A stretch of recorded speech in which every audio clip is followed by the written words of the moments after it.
Welcome to Cody in the Cinema. Today I wanted to make a video for people who are new to movie musicals. That is, musicals in the form of a motion picture, and sort of how I started, and a good place to start if you don't know which ones to click on your streaming service or to buy in the form of physical media. And I wanted to start off by saying something about the entire genre and why you should watch it.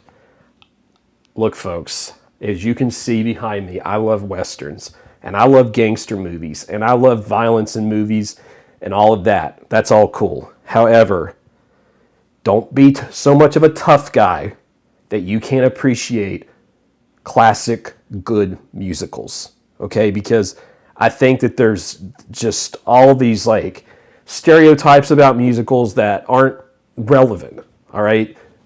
The musicals I'm going to talk about demonstrate some of the greatest displays of athleticism and talent, and are so fascinating to watch that you can take all that stuff and throw it out the window. Or maybe you think they're just too old-fashioned, or they're kind of lame, or they won't really be that impressive. None of that's true, all right? And I think the very best place to start is, there's actually a Blu-ray of this coming out in November. It's a movie called That's Entertainment. And That's Entertainment is a film I've seen many times. It's sort of like a documentary, but it's funny because it's MGM Studios made their own little propaganda piece about their history of their actors and their movies related to musicals. And it's actually a really good, awesome movie, because what it does is it shows you different dance scenes and segments of various people involved with the craft of the musical. So you get a lot of history about people like Fred Astaire, Gene Kelly, Judy Garland, which those are the three people I'm going to focus on in this video. But you also see a much broader range of talented musicians and just people involved with the craft in general.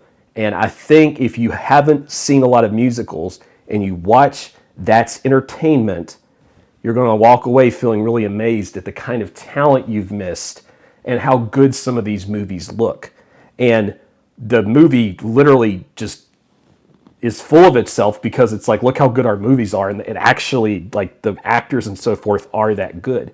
So that's a good place to sort of get your feet wet when we're talking about musicals and the history of musicals. And you're going to get a lot of ideas for a lot of films from there, okay? The second thing you should do when you're trying to learn about this genre, if you have never seen The Wizard of Oz, then you just need to watch that immediately. It should be the next thing on your watch list, in my opinion. Most people who watch movies have probably seen The Wizard of Oz. I don't know what the data is on that, but if you have seen The Wizard of Oz, this is what I recommend doing. I recommend going to Roger Ebert's Great Movies list, and I'll put a link for this in the description. But I recommend going there and reading his review of The Wizard of Oz. And I wanted to read a little excerpt from his review. So he's talking about Dorothy, and he says, her friends on the Yellow Brick Road, the Tin Man, the Scarecrow, the Cowardly Lion, were projections of every child's secret fears. Are we real? Are we ugly and silly? Are we brave enough? In helping them, Dorothy was helping herself. Just as an older child will overcome fears by acting brave before a younger one. And the whole review is like that. It's Ebert kind of breaking down all the little symbols and different, his interpretation of some of the meaning of that movie. Because you may have this idea in your head, because I used to. I don't know if you would or not, but so I watched this VHS copy, hundreds of times when I was a little kid, because I thought it looked cool, and I had this idea that maybe The Wizard of Oz actually is just this childish old movie that's just something silly that we put on that's cute because kids will like it, and they'll shut up and they'll listen and watch it. But it's a really well-made film with great cinematography, incredible performances, natural, easygoing performances, especially from the three animal characters. Well, I guess they're not all animals. There's the lion, there's the Scarecrow, and the Tin Man, but you get my point. I think when you watch that movie again, if you kind of approach it like you would any other piece of art or literature and you kind of have that mindset, you're going to take away a lot more from it than maybe you remembered if the last time you saw this thing you were like 10 years old. So go watch that again, and that will kindle in you a desire to see more musicals. I think it will. It certainly does for me. So the next one, if you haven't seen it, the kind of holy grail of musicals. Holy grail, that's not really the right term. Not the holy grail. Gamers call it S tier. The GOAT. That's what I'm looking for, the GOAT. Okay? The Michael Jordan of musicals. A lot of people would say that's The Wizard of Oz. Now, my personal favorite is a different musical called Meet Me in St. Louis, but we're gonna put that on hold for now. The movie that I think is probably the best made musical of all time, one of the most entertaining, the most substantial in terms of themes that are presented, and one of the most downright impressive pieces of filmmaking in terms of what the actors were able to put on screen, is called Singin' in the Rain. Singin' in the Rain. I remember looking at the AFI Best Films list years and years ago, and somewhere or another I saw a still frame of Gene Kelly in black and white, and I actually thought that Singin' in the Rain would be like a dated old movie with these like, you know, fun little quips back and forth between the characters, and it wouldn't be anything too special. I had a completely wrong impression of Singin' in the Rain just because like I didn't do my research on it and I didn't really know what I was going to get when I watched it. Because I was like, well, it's a 50s movie. I didn't know back then. Well, can it be that good? I showed this for the first time to my wife, and she was like, Cody, that's like the best movie I've ever seen. And I was like, I know, it's really good.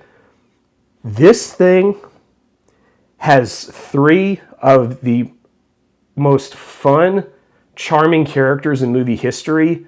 Gene Kelly's character, who's there on the cover, Debbie Reynolds, who was Carrie Fisher's mother, and then Donald O'Connor, who's like their little buddy who does lots of really good dancing and just like there is a scene in this where Donald O'Connor and Gene Kelly dance to a song about Moses Supposes, where they just jump up and down over this guy, and like this thing will blow you away. The set pieces, the design, the acrobatics, the pageantry, like this is what old school awesome musicals look like to a T.